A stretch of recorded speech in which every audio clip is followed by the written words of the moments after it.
When man rebelled against God in the garden, I've taught you this. What really happened was that man committed the sin of rebellion. It was the sin of rebellion. But what really happened was that man wanted to be God without God.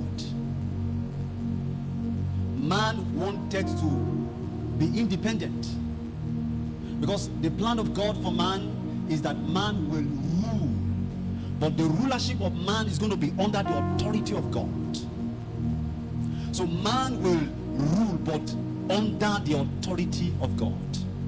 So when the serpent came and convinced the woman, what really happened was that the picture he painted to the woman was that you can become God, you can rule even without depending on God. So he was able to convince the woman, and the woman keyed into what he said.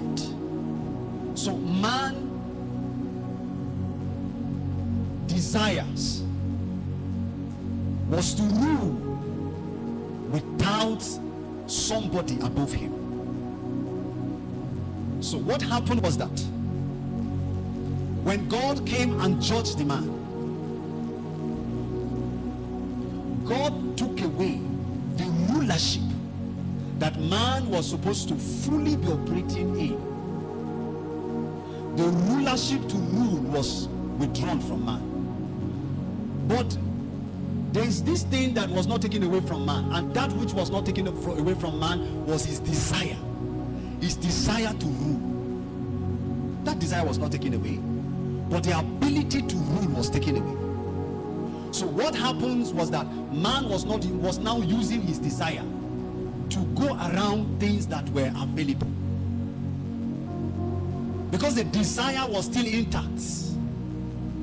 Man was still having his way. Man was still trying to find his way. Man was still trying to exercise that authority that God had given, that had been withdrawn rather.